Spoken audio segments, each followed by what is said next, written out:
Hello and welcome back to Crypto Saving Expert, where we talk about the latest cryptocurrency news and take a look at the markets so that we all know exactly what is happening. My name is Jess and we do these live streams every single weekday. So please make sure, if you are new here, to like, subscribe, hit the bell notification button, tune in as much as possible, listen to what's going on in the markets and educate yourself before what could happen in 2024. I mean, crypto is looking very, very good. We are expecting a bull market for the rest of this year, and it will be really, really positive. So educating yourself now is super important. So make sure to tune into these live streams every single day. Good morning to those in the chat. Good morning, Ockett. Good morning, Jason. Thank you very much for tuning in as always.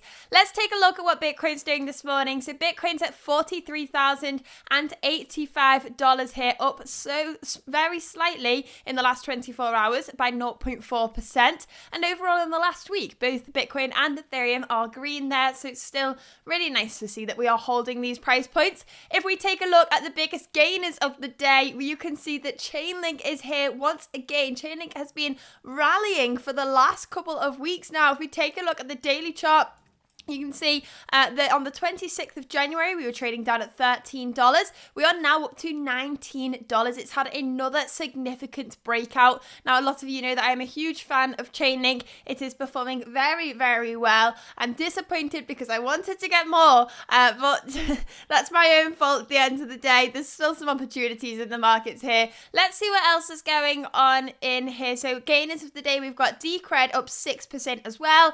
Terra Luna Classic up 12%, up the most within the last 24 hours. Let's take a look at the biggest losers here. We've got BitDAO down 3%, Ethereum Classic down 2%. Margin moves there, not too much to worry about there. Let's see what's going on here. Boris says, hi Jess, sorry I missed your last week's live stream. I've been really sick, but all good now and as handsome as ever. Well, I'm glad you're feeling better, Boris. Jason Smith says, green on Friday, green on Monday. Let's see what the rest of the week holds. Yeah, it is Monday, so what we need to be discussing today is the CME gap. Good morning, Ryan. Good morning, Justin. Good morning, everybody in the chat today. Let's see what's going on with the CME gap from the weekend, first of all. This is where we should start off every single Monday. If you go into TradingView and you type in BTC1 exclamation mark, you can see the chart from the Chicago Mercantile Exchange. Now, if we go to the daily chart, we can take a look to see if there was any CME gaps created. And now over this weekend, we do not have one. So a gap is when we see a gap in the chart here, and that gap acts like a magnet for the Bitcoin price until it is filled. We did explain all of this on Friday, so I don't want to bore you with it too much, but the CME is the Chicago Mercantile Exchange. They're operational every Monday to Friday, but when they close on the weekend, they leave a gap essentially in the chart. This is where Bitcoin finished trading on Monday. This is where Bitcoin started trading when they opened again on the Monday. So they just leave that gap over the weekend when they're not operational. And leaving that gap acts like a magnet for the Bitcoin price until it's filled. To fill a CME gap, we want to see price action within that price range. So, for example, we had a gap here and we filled it here. If we take a look at what happened this weekend, we do not have a gap to fill. We closed the weekend here, we opened here. We've had a little bit of positive price action, but no gap to really be filled here. Taking a look on the bigger picture to see what we are looking at in terms of CME gaps right now, we have a gap down at $20,350. I think the likelihood of filling that is pretty slim. I think we've got a more bullish trajectory to come in 2024, but who knows? There are still some possibilities there. But that's the only CME gap that we are really looking at the moment. So Bitcoin's looking pretty good and healthy in terms of CME gaps. Let's take a look at what's going on with the Bitcoin price. Bitcoin USDT. Let's see what's going on here. So first of all, let's remove this line because we need to save this new chart. Here we go. These are the lines that we were looking at on yesterday's stream. No, not on yesterday's stream, on last week's stream. So I've not changed any of these lines at all. What you can see is we have a very strong zone of support, which we've been discussing a lot. This is at $42,000 to $40,800. This has been acting as a support numerous times. It has a huge amount of strength there, and we are still bouncing off that. That is currently holding strong at this point in time, and we have a level of resistance at $44,220. Now, I was saying last week, what's the likelihood of us just staying within this range? Well, we did actually manage to stay within this range for a month back in December. So it is possible that we are just going to bounce around in this range for a couple more weeks. I mean, there's enough, the price range is big enough to see the typical volatility for Bitcoin within those price points. Now, it would be brilliant to see a breakout here, but I don't know how likely it is at this point in time. So let's zoom out a little bit and discuss this a little bit more. Bitcoin is, as a lot of us have come to the consensus of, Bitcoin is probably in a bull market right now. I don't want to say it 100% is, because I don't know if I can, but I think Bitcoin's bull market has started, and with that we do see pullbacks, and typically in a bull market we see pullbacks of around 20 to 30%. Now if we take a look at the pullback we've just seen, we saw a pullback of 21%. Now that suffices for a Bitcoin a bull market pullback. So it can just be that pullback is over, or it could be that we are going for lower prices. Now, I do believe that we have some sort of limit here. I think $50,000, that's been my price target from the start as a pre-halving price target. We've touched that now when we touched $49,000. I don't personally think we are going to go much higher than that pre-halving. Now, if we take a look at what happens to Bitcoin pre-halving historically, let's pull up another chart here. Oh, here we go.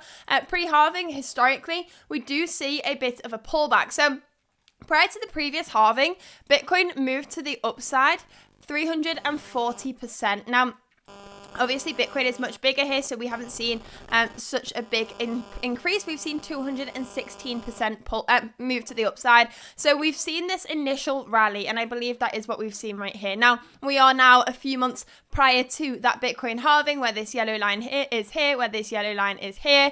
And you can see that in the months prior to a Bitcoin halving, typically we do see some downwards action. This pullback right here was down to what happened in 2020. I can't say the real word, but when we all got locked into our houses and we weren't allowed to do anything, that's what that dump was there. I don't want to say it because sometimes YouTube's a little bit funny with things like that.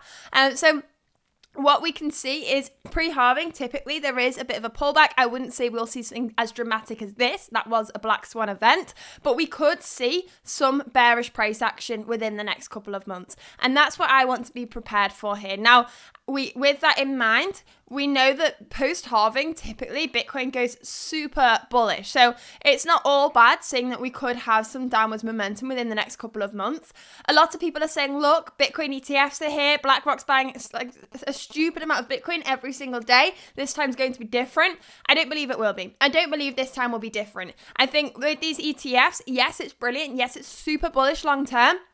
But we have already seen a 20% pullback post ETF launch. So with that in mind, how can you say, no, we're not going to see these kinds of pullbacks now? We've already seen one. Bitcoin's already shown us that it can still have these dramatic pullbacks even post ETF launch. So I don't think we can rely on them to keep the price of Bitcoin in an up-only mentality. I think we will see these pullbacks along the way. And I do think that sideways action / a little bit of bearish momentum should be we should partially expect that within the next couple of months. Now, Bitcoin halving is expected to be in exactly 72 days, 11 hours and 28 minutes. So we are getting closer and closer to that date, and the closer we get, the more of a bullish outlook that we can have, I would say. But right now I'm being cautious that maybe there is some sideways action to be had here. Maybe we will see some sort of dip. As I've said a couple of times, $34,000 is really my lowest price prediction if we do have a solid dip like that.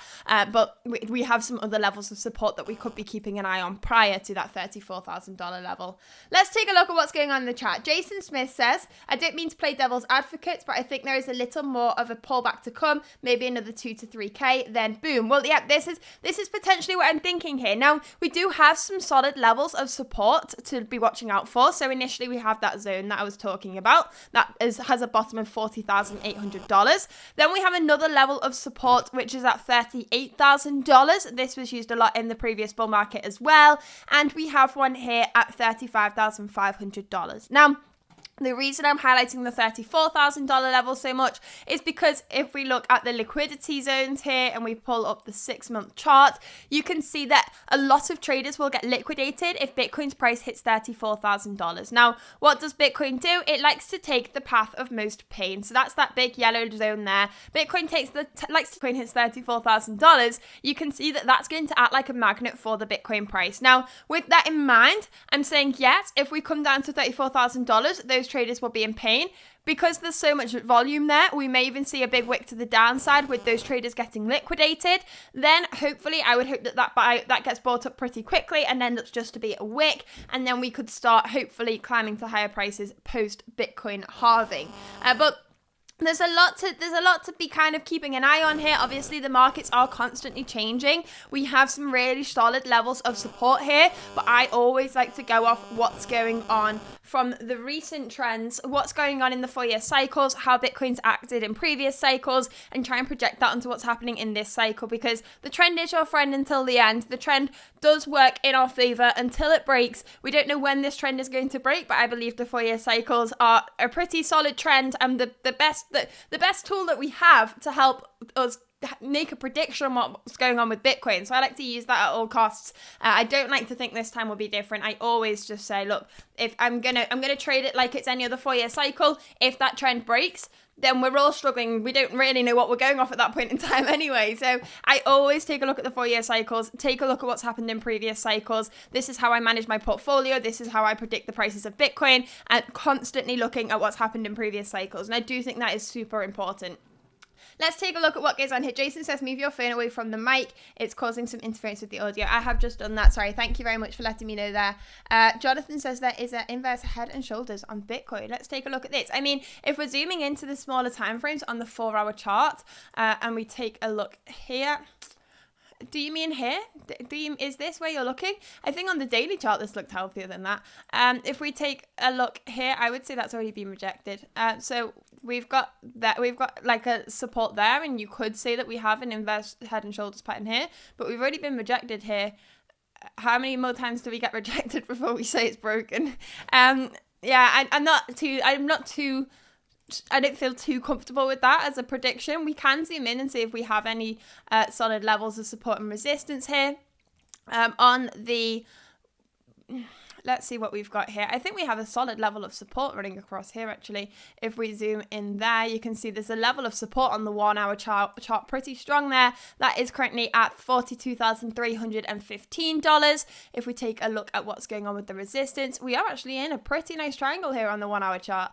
Let's take a look at this a little bit closer. So this ends on the 9th of February, so this Friday, and this is currently at a symmetrical triangle. Now, what we know about symmetrical triangles is Bitcoin, typically, there's a higher probability that it will break in the direction of the trend it was in prior to being in that chart pattern. So what I mean by that is, because Bitcoin was in an uptrend prior to going into this triangle, there's a higher probability that this will actually break to the upside. So this is a bullish chart pattern right here. Now what we can see is we have a level of resistance at $43,220, and we have a level of support at $42,300 there as well. So really nice price action for here. This chart looks pretty strong actually, and that is something that I'm going to be keeping an eye on for the rest of the day. I will keep you informed on what happens with this tomorrow. What would be really good to see is if we manage to break to the upside, see an hourly candle close above that level of resistance, and get a confirmation bounce. That is the best way this can play out. Alternatively, the same could happen here. If we get a confirmation bounce, it could be a confirmation that we are going for lower prices. If we take the distance between the support and resistance and put it to the point of breakout, this could mean that we are going to retest this higher level of resistance. Let's zoom out again and see how this looks here. Maybe this is a sign that we could be going up to retest that $44,200 level, or if we rate to the downside, that we're going to retest that level of support. So this triangle could actually be a really important signal here that we should be keeping our eye on towards the start of this week, because that's the hourly chart, so things will move quickly there. So definitely keep an eye on that. We'll report back on that in tomorrow's stream. Let's see what else is going on in the crypto currency news here. Monkey Nut says smash the like button, guys. Please don't forget to like, subscribe, and hit that bell notification button so you don't miss the latest cryptocurrency news. We do these live streams every single weekday. We are here primarily to talk about the news, but for the last 2 weeks, we've spent about 20 minutes talking about Bitcoin before we even get on to what's happening in the news. So let's talk about what's going on in the news right now. First of all, the US government seems to be closing in on Bitcoin mining, and they have said blockchains pose a public harm. So let's take a look at this. This is from the Department of Energy. They have collected a survey to look at crypto's energy consumption. Now, we have been hearing in the last couple of weeks or so that Bitcoin mining has gone 50% good energy. Let's take a look at this. The US Department of Energy is taking a closer look at Bitcoin mining. Is this cause for alarm? More specifically, the EIA, a statistics agency under the DOE, will survey the electricity used of selected US-based miners over the coming 6 months, starting next week, after putting out an emergency collection of data requests. So let's take a look at this. Giving the phrasing of an emergency order and the current administration's crypto critical stance, many are worrying that the information collected will be used to inform potentially harmful policies to the mining industry. In its public filing, the EIA cites the possibility of public harm from crypto mining for collecting the data. So they have said, EIA is a policy-neutral agency that does not create policy, implement policy, enforce policy, or comment on policy. EIA spokesperson Morgan Butterfield told CoinDesk in emailed responses, results from the data we collect will help inform our path forward regarding a regular 3-year clearance during the next 6 months. So what all these guys are doing is collecting that data, but there are concerns here over what this data will actually be used for. So let's take a look at this. The recent crypto price rally, which saw Bitcoin climb over 50% in a matter of months, which the EIA said would incentivize more crypto mining activity, which in turn increases electricity consumption. Given the emergency and rapidly changing nature of this issue, and because we cannot quantitatively assess the likelihood of public harm, EIA feels a sense of urgency to generate credible data that would provide insight into this unfolding issue.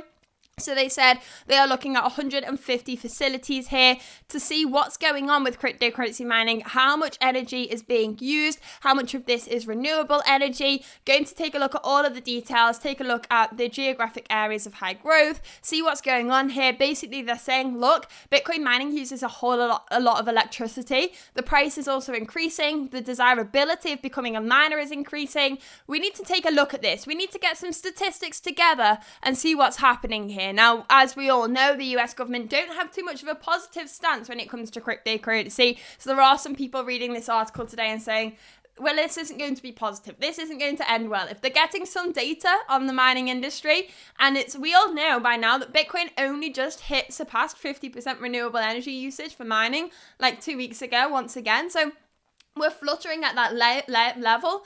I would say it's very subjective right now on the positives of this. If you are anti-Bitcoin and you're seeing how much electricity is used to mine Bitcoin, obviously you could frame that in a way that makes it look really, really bad. The US government don't have a positive stance. The US government typically, as it seems, do not have a positive stance when it comes to cryptocurrency. So this data could be used to negatively impact Bitcoin miners in the US, essentially. And that's what people are concerned about right now. But we will see how that plays out as time goes on. This is a 6-month data collection process. So I'm sure we'll hear more stories on this as time passes. Let's take a look at what else is going on here in the news. Please don't forget to like, subscribe, and hit that bell notification button so you don't miss the latest cryptocurrency news. We do these live streams every single weekday. Let's take a look at this one. So Donald Trump has called CBDCs and AI dangerous. So the Republican frontrunner also said the AI-powered deepfakes were a tremendous problem. He has said if he gets voted again,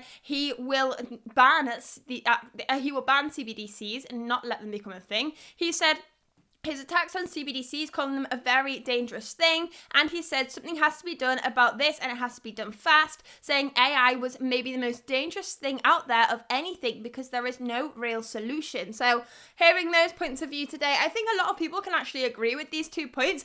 AI does scare a lot of people, and there's been a lot of fear-mongering as well when it comes to AI. AI can be really beneficial if used in the right way, but there is a lot of fear that it won't be used in the right way, essentially. And with CBDCs, again, there is a lot of fear over that and over the control that the governments can have when we are spending our money. So these are 2 topics that create a lot of fear in people. So going against them, obviously, it's going to improve its stance. But let's see what else is going on in the US right now. I want to talk about the job market. Now, before we do, please don't forget to like, subscribe, and hit that bell notification button. Essentially, we got new data 2 days ago, I believe, where we saw that 353,000 jobs had been added in the US in January, and this blew past estimations because we were expecting to see 180,000. So we saw almost double that, which is huge. We have seen the unemployment rates held steady at 3.7% versus expectations to rise to 3.8%. And this number had a negative effect on the stock market, on Bitcoin for a short period of time. So why is that? Because obviously we don't want to see high rates of unemployment. We want to see the unemployment rate as low as possible. But when everybody is employed, there is more households with cash, is where they spend more money, the economy grows, and inflation increases. So there's kind of this, you're stuck between a rock and a hard place when it comes to unemployment rates and inflation rates, because when unemployment rates are high, inflation is low because there's less people with liquid cash to just be spending their money and helping the economy grow. But when unemployment rates are low and everybody has jobs and everybody has lots of money to spend, inflation is typically higher. They've got an inverse effect there. And that's really difficult to kind of find a balance between, because obviously you want low unemployment rates and you want low inflation rates. And there's trying to find that middle ground. Now, this news came 2 days or 3 days after we did hear from the Fed that they were not going to reduce interest rates at all. Interest rates, again, is a tool to help with inflation and monitor inflation. So we are seeing some kind of concerns here over the future of the interest rates. The problems that are going on in the US right now is that the inflation rate is just too high. How can they attack that? Well, they can increase the interest rates, but they've already done that. They're already really, really high, and people are struggling with those high interest rates. Now we're seeing unemployment decrease, faster than expected.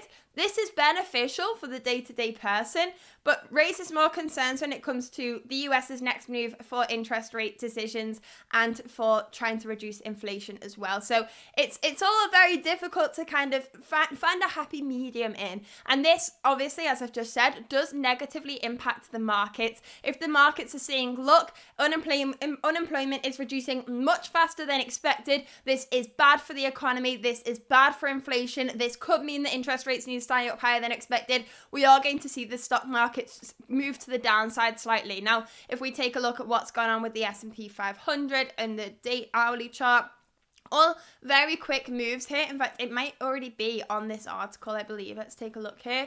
See if we can find it. So the Nasdaq futures now higher by 0.5% against a gain of more than 1% prior to the report. S&P futures are now up by 0.2% versus nearly 1% higher. So they've all seen about a 0.5 to a 0.8% pullback off the back of this news. If we take a look at Bitcoin, you could see that we did have a little bit of a pullback following this news as well, but very brief, and we have now gone back and made up those losses that we did see. So it did have a little bit of impact on the markets, but not too much to be concerned about here. Now, before we continue, please don't forget to like, subscribe, and press the bell notification button so you don't miss the latest cryptocurrency news. Let's see what else is going on here. So, as I've just said, Bitcoin reacts negatively to US job data before rapid recovery. It had a very fast move to the downside and then did recover very nicely. So this is just another factor that we need to keep in mind when we're waiting to see what happens for the next interest rate announcement.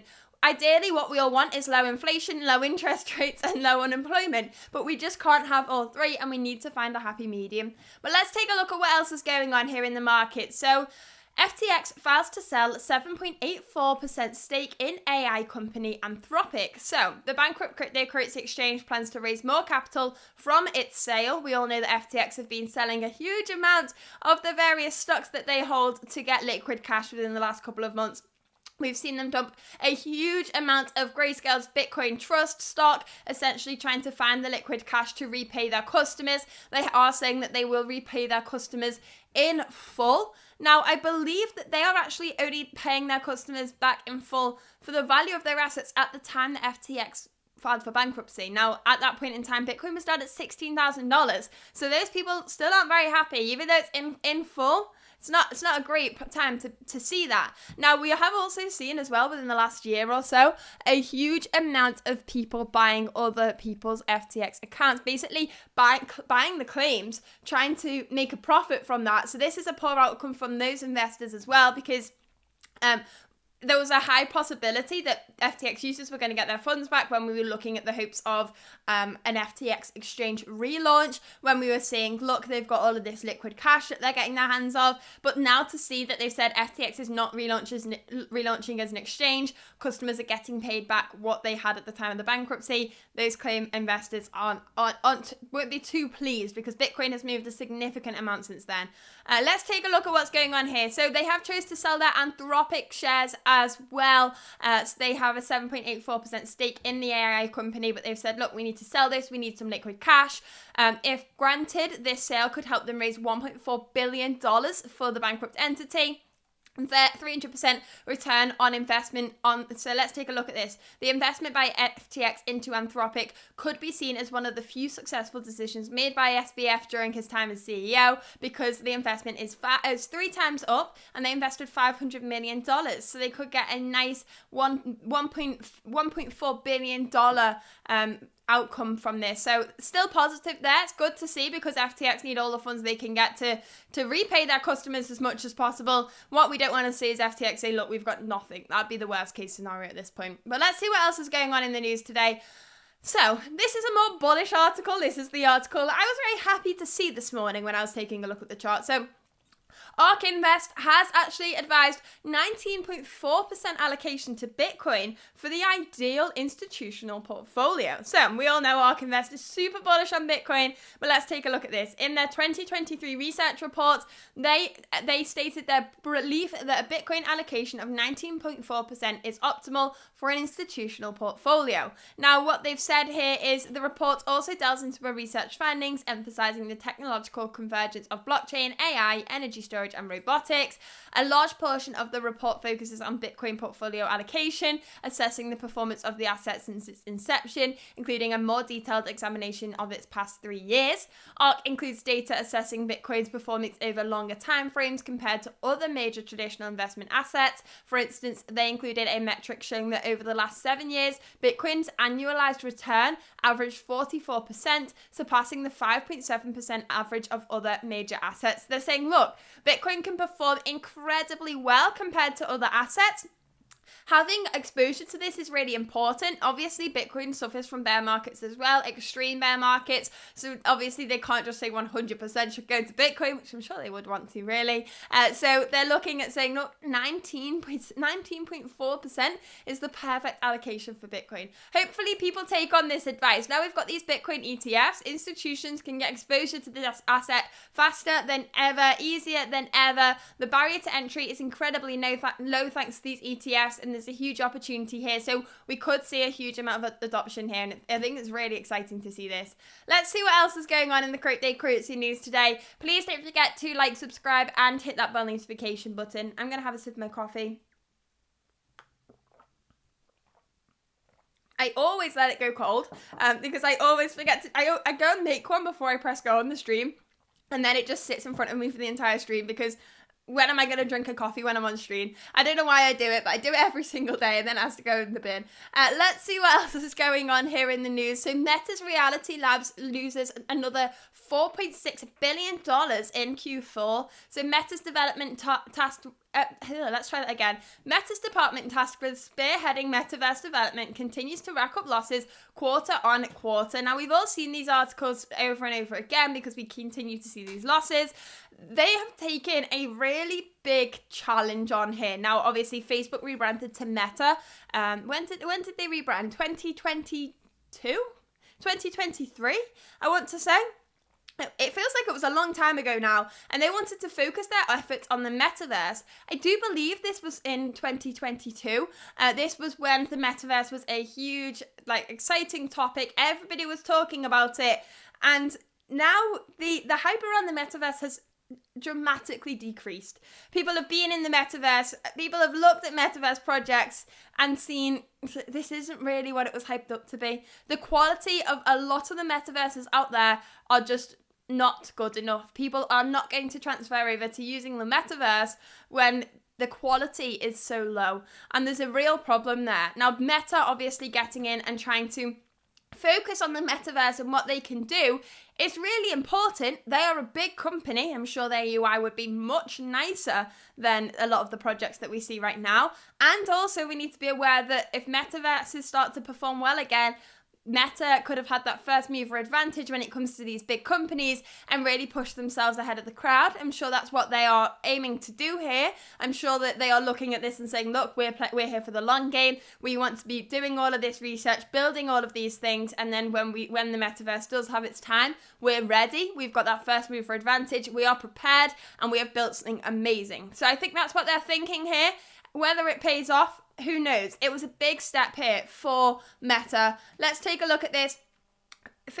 Jonathan says Facebook rebranded in 2022 at the latest. I think so too. I think 2022, maybe, I don't think it was 2021, but I don't know. Can someone let me know in the chat? Reality Labs lost $4.6 billion across Q4, the largest quarterly loss since Q4 2022. From 2021 onwards, Meta appeared to have been limiting the losses despite still running in the billions of dollars each quarter. So Reality Labs revenue for the fiscal year was $1.9 billion, with over 50% coming in Q4. This was likely due to the Christmas period falling inside the quarter. So Zuckerberg labeled the results as a strong seasonal holiday in the evenings calls. So interesting here. Obviously, they're not performing too well, but they are still pushing on here and hoping. I do think they are trying to play for the long game. But on the topic of this, Apple's headphones, I don't know what it was called. Apple's glasses, AI, VR glasses, whatever they are, launched this weekend, and I've seen loads of people talking about it on YouTube, and they look really interesting. I want to hear some reviews of those and see how that's going. They were stupidly expensive, first of all. Let's see what's going on in the next article here.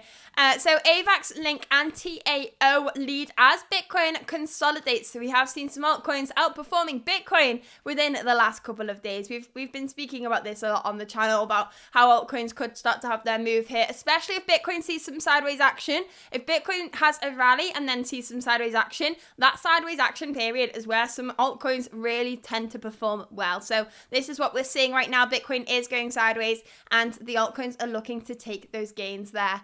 Let's see what else is going on here. Let's move on. Genesis settles on a $21 million fine with the SEC. This is the bankrupt crypto lender. We've spoke about this a lot on the channel. Let's move on from that one.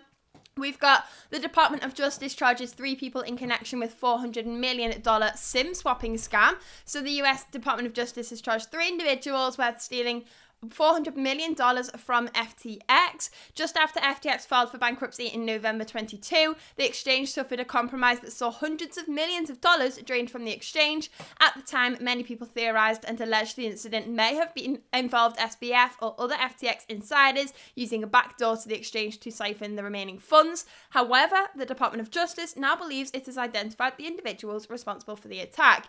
Not that that puts the SBF in any better of a position. We all thought it was him at the time, because who wouldn't blame us at that point in time? We all thought he was the king of cryptocurrency and he'd destroyed all of our expectations. So we had a very low standard for him at that point in time. So we're all pointing fingers at him, but it seems that it's somebody else that's managed to take advantage of this.